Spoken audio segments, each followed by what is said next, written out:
Coming up on the Sky News Daily with me, Niall Paterson. He's turned his country around, dropped the murder rate, increased investment, and has a fan in Donald Trump. El Salvador's president, Nayib Bukele, describes himself as the world's coolest dictator. So who is he? El Salvador was once the murder capital of the world. Now it says it's safer than Canada. And it's down to one man, President Nayib Bukele, currently enjoying a 90% domestic approval rating. But he's brought order to his country through some debatable methods, including the suspension of civil liberties and the de facto ending of the rule of law. He even calls himself the world's coolest dictator. So today on The Daily, we're going to try and understand the appeal of the man Donald Trump calls President B. You have a crime problem, a terrorism problem that you need help with. And we're a small country, but if we can help, we will do it. And we actually turned the murder capital of the world, that was the journalists call it, right? Murder capital of the world, into the safest country in the Western Hemisphere. And, you know, sometimes they say that we imprisoned thousands. I like to say that we actually liberated millions. So, you know, like... That's very good. Who gave him that line? Do you think I can use that? A little later, we will speak to a Latin America expert about Bukele's rise to and consolidation of power. But first up, our chief correspondent Stuart Ramsay, who's reported from the region many times and has been to El Salvador. Stuart, just explain how bad this country once was and what it's like now. Yeah, it was horrendous, actually. It was right at the top, possibly the most dangerous country in the world for a while. The gangs were in control of large areas of the country, many of the main cities. People could be shot dead on the side of the road for looking at a gang member or perhaps a gang member's relative for no reason at all, just be killed. People were killed for not crossing the road, for example, in one instance that I was told about. Businesses had to pay. The extortion was everywhere, even to a degree that government was facing extortion from the gang. So it was incredibly difficult place to have business and to actually survive. It was literally out of control. And now, really quite remarkably different. It's now famous for its volcanoes, for the fact that it was the first country to make Bitcoin legal tender, famous for its surfing.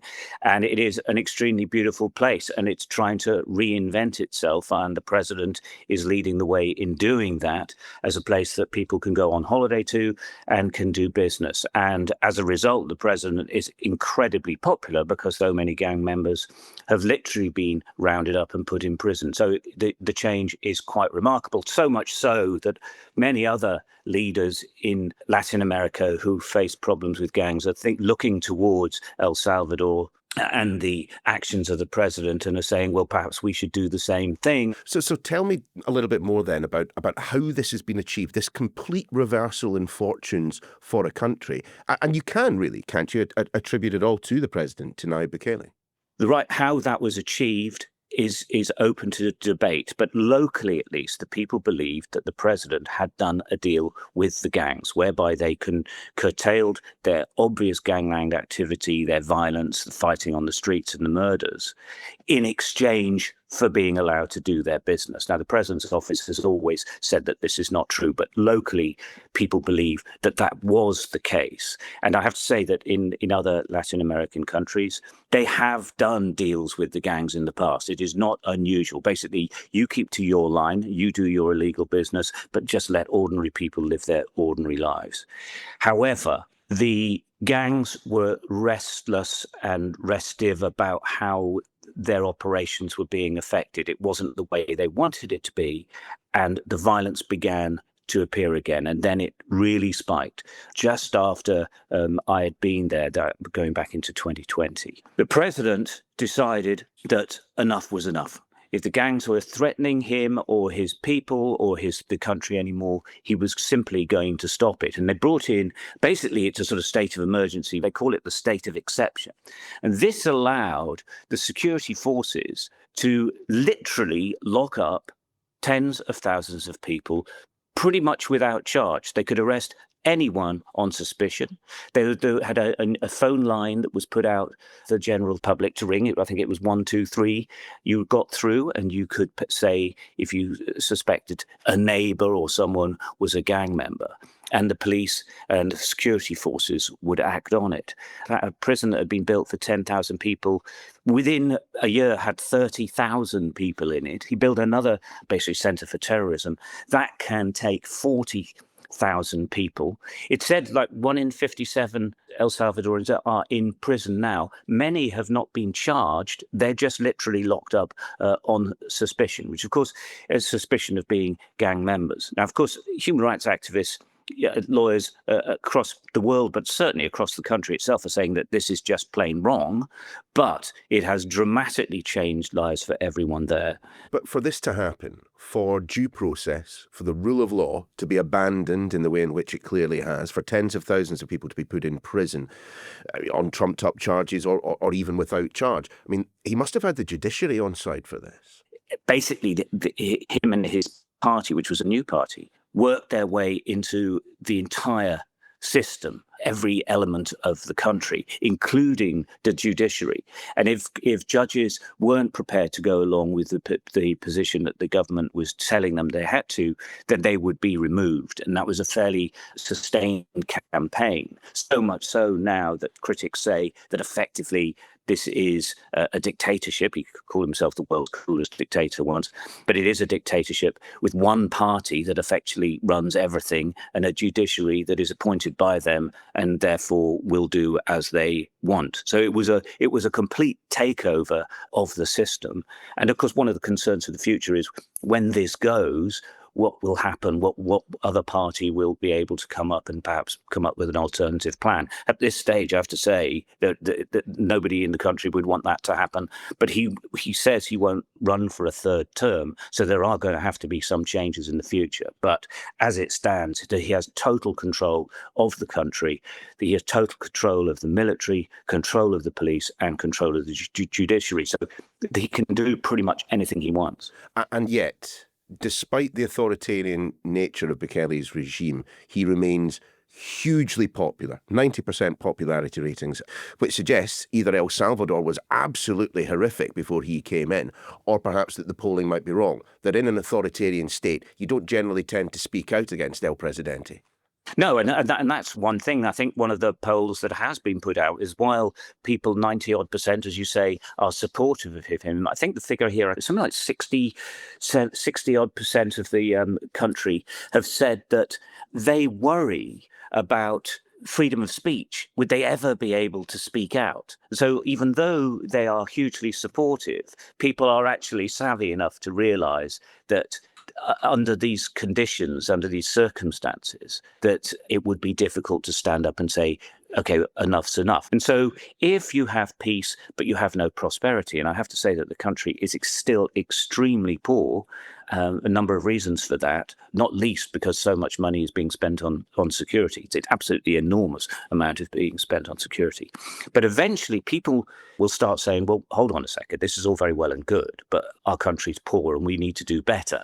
And will they reach a point where he starts to lose them because they've sort of sorted out the gang problem, but they haven't sorted out the economy problem? And crucially, and this is always the case, gangs grow where there's massive poverty. You can see it everywhere you go. It is always the same. And it's when there's this gap between society where the poor feel that they get nothing and the rich do better, then the gangs prosper. And that is what could happen in El Salvador again. But if we reflect for a second on the way in which President Bukele has taken power, has consolidated power, has tackled drugs, has tackled violence, has tackled the gangs, all the while abandoning kind of, principles of democracy, civil rights, and so on. I mean, it's not surprising that Donald Trump, indeed large swathes of the MAGA movement, are big fans. They're really big fans of his, and I think his relationship with Trump and the whole of the MAGA movement is actually very important to him. And he is, we saw him in the White House recently, he's very much linked into them, and a lot of them come and visit. One of Trump's sons was at his inauguration. So they're very, very close, and he probably goes further than President Trump has done, but certainly their relationship is helpful for him. Thanks, Stuart. Well, let's stick with the politics of Bukele's time as president. Dr. Ainhoa Montoya is the author of The Violence of Democracy, Political Life in Post-War El Salvador. She's also senior researcher at the Spanish National Research Council and founding director of the Centre for Latin American and Caribbean Studies at the University of London. Ainhoa, look, is there currently any political opposition in El Salvador to speak of? The political opposition in terms of political party representation has been extremely diminished. Even the president boasted himself for El Salvador to be the only democracy with a single political party. Tell me just a little bit about the way in which the president governs, the way in which he rules. At a remove, it's pretty clear that, like other populist leaders, he does enjoy using social media to reach out very directly to the people that he governs. Yes, indeed. And that has been a characteristic of his government from the very beginning, even from his first campaign.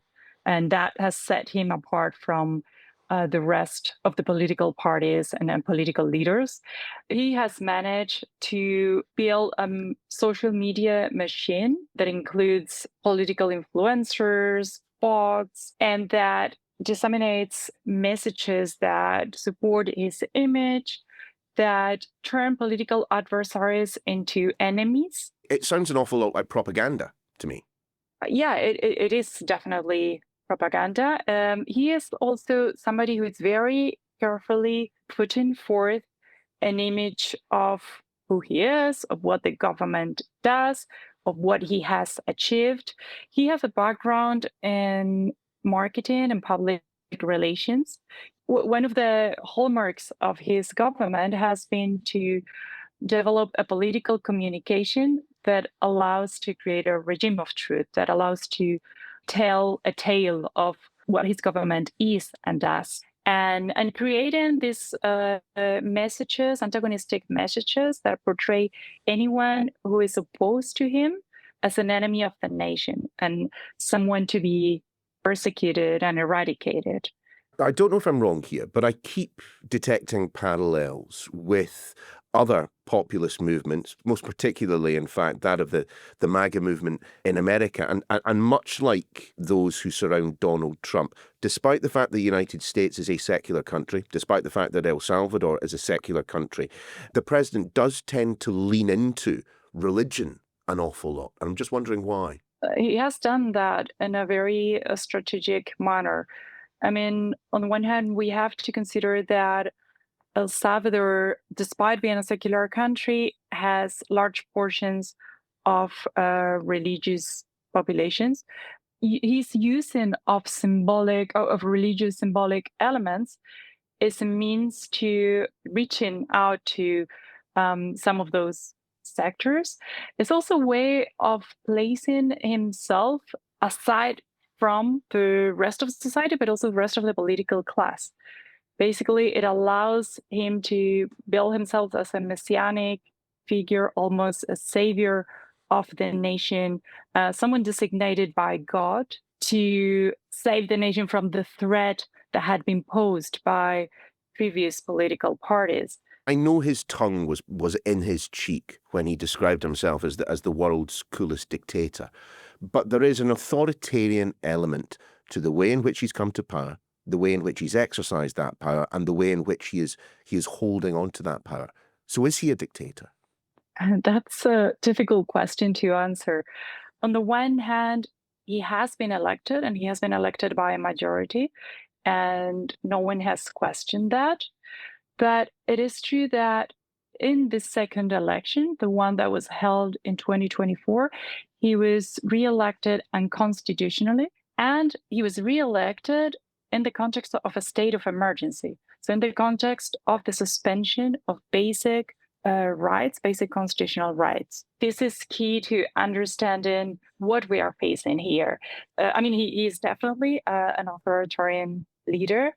What is interesting is that the meaning of what democracy is at the moment being disputed in El Salvador, with Bukele even proposing himself what the current political regime is and why it is a democracy, despite criticism against his political way of governing.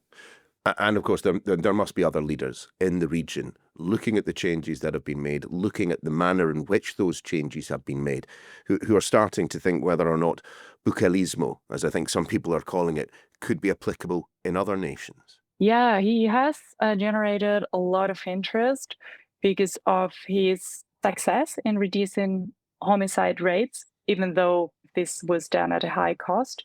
So there has been interest in Honduras, in Ecuador. What is interesting is that, or I guess what is worrying is that despite that fact, his model of government through a state of emergency is becoming legitimized throughout the region. We see a lot of candidates, generally among the right of the political spectrum, being very supportive of, if not all of his policies and all of his way of governance, at least very, very many aspects of it, and particularly aspects that have to do with the suspension of rights. And that is your lot for today. And with the long weekend looming, the Daily team is off to eat chocolate and top up our tans. Hope you guys have a great Easter yourselves. We'll see you again Tuesday.